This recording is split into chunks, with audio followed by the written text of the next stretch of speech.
आप तो सबको कटघरे में खड़ा करते हैं। मुझे आश्चर्य होता है कि आखिर आप मानते किसको हैं?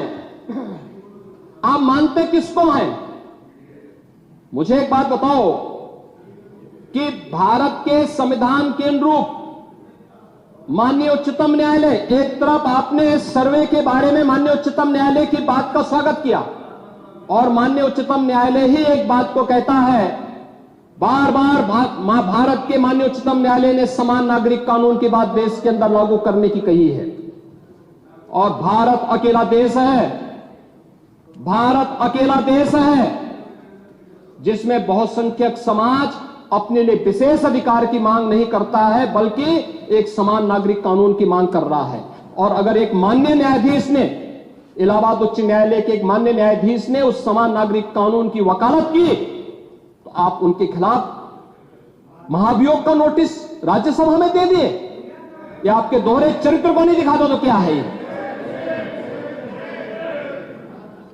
आखिर दुनिया के अंदर यही हो रहा है, लेकिन भारत के अंदर बहुसंख्यक समाज कह रहा है कि साहब एक समान नागरिक कानून लागू करो।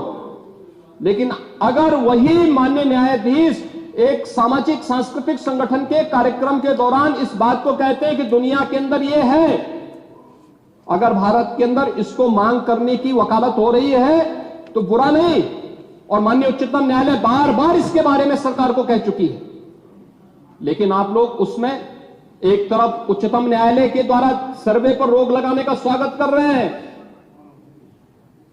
बुलडोजर की कार्रवाई पर दी गई गाइडलाइन का स्वागत कर रहे हैं। उसका तो स्वागत हमने भी किया है, क्योंकि उत्तर प्रदेश अकेला राज्य है जिसने बुलडोजर की कार्रवाई को अक्सरशः सुप्रीम कोर्ट की उस गाइडलाइन के अनुसार अंजाम दिया है। अक्सरशः।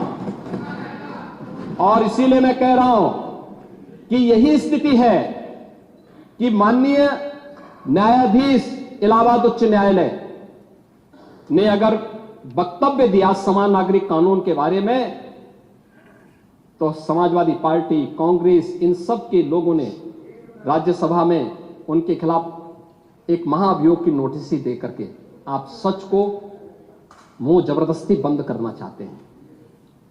और वहीं पे नहीं किया आपने, यहां पर भी आप चुप नहीं रहे। राज्यसभा के माननीय सांसद, माननीय सभापति तो भारत के महामहिम उपराष्ट्रपति भी हैं, उनके खिलाफ भी अविश्वास प्रस्ताव की नोटिस दे दी गई, इसलिए क्योंकि उन्होंने सदन स्मूथली चलाने के लिए सदन के सभी पक्षों से कहा। एक सभापति के रूप में, एक चेयरपर्सन के रूप में उनकी जिम्मेदारी यही है, उन्होंने इसी बात को कहा। लेकिन एक किसान का पुत्र कैसे इतनी बड़ी कुर्सी पे पहुंच गया, ये लोगों को अच्छा नहीं लग रहा, ये अच्छा नहीं लग रहा है। इसलिए अविश्वास प्रस्ताव को नोटिस। चुनाव के दौरान चुनाव आयोग को कटघरे में खड़ा किया गया, चुनाव आयोग को कटघरे में खड़ा करने का प्रयास, यानी जबरदस्ती आप गन पॉइंट पर अपनी बातों को मनवाना चाहते हैं संवैधानिक संस्थाओं से। मुझे लगता है यह चरित्र अच्छा नहीं है, यह स्वस्थ लोकतंत्र के लिए अच्छी परंपरा नहीं है। हमें संवैधानिक संस्थाओं का सम्मान करना सीखना होगा।